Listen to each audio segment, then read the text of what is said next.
Regarding this entire scenario right now of this Swatantra Veer Savarkar and of course like the particular tweet of actor director Randeep Hooda, what do you have to say on that first? See, I believe when you make a film on a great personality,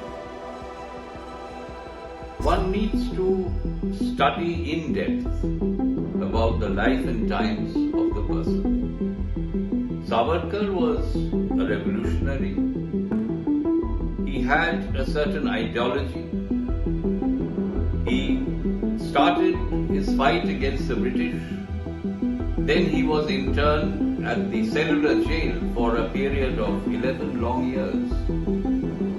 After he came back, of course, his views drastically changed. But the tweet that we saw the other day, Mr. Randeep Hooda, who happens to be quite a famous actor-director, states that Savarkar greatly influenced and inspired freedom fighters and revolutionaries like Netaji Subhash Chandra Bose, Khudiram Bose and Shahid Bhagat Singh. Well, with my knowledge on the history of India's freedom struggle, I have never come across anywhere that Savarkar influenced the three revolutionaries who did not hesitate to sacrifice their lives by going to the gallows for India's freedom. Both Shahid Bhagat Singh and Khudiram Bose were hanged by the British. Netaji Subhash Chandra Bose sacrificed his life on the 18th of August 1945, fighting for the British, fighting against the British. So, I think Randeep is mistaken. It is an incorrect statement, factually wrong as far as the history goes. Savarkar had nothing to do with Netaji Subhash Chandra Bose, Shahid Bhagat Singh or Khudiram Bose. These three national icons were left-oriented. Savarkar was an extreme right-wing leader.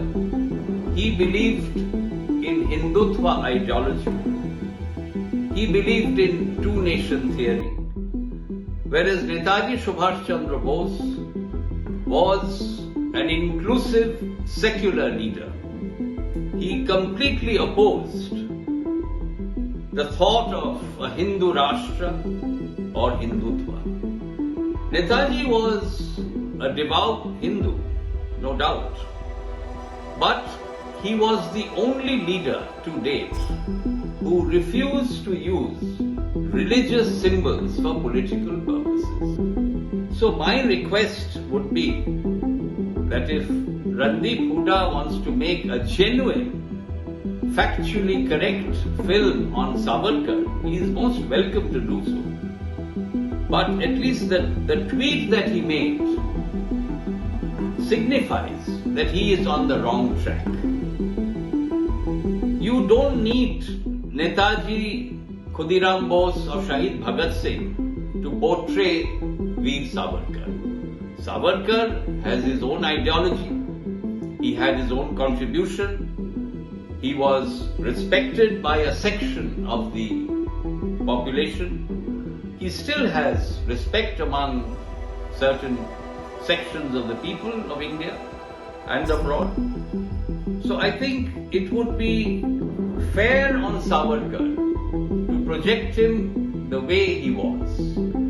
Instead of trying to project Savarkar in a different manner, would only be disrespectful to the personality, to the life and times of Savarkar.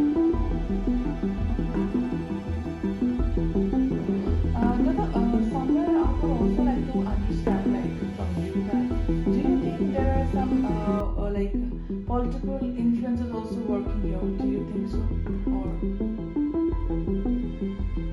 See, there are two aspects. Mr. Randeep Hooda is either ignorant of the true history of India's freedom struggle, of the contribution of Netaji Subhash Chandra Bose, the liberator of India, of Shahid Bhagat Singh and Khudiram Bose. This is one aspect. Second, that there is a political pressure from certain quarters to project Savarkar in a different manner. This is a very serious matter. We have observed over the last few years that certain films with a historical angle is being given a different narrative, given a false narrative, I would say. So I would sincerely hope that such films, rectification should be made, and one should project the true history of Savarkar's life and times.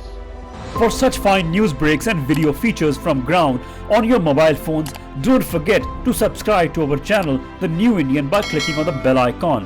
Also, follow us on the social media handles on Instagram, Twitter, Facebook and Co.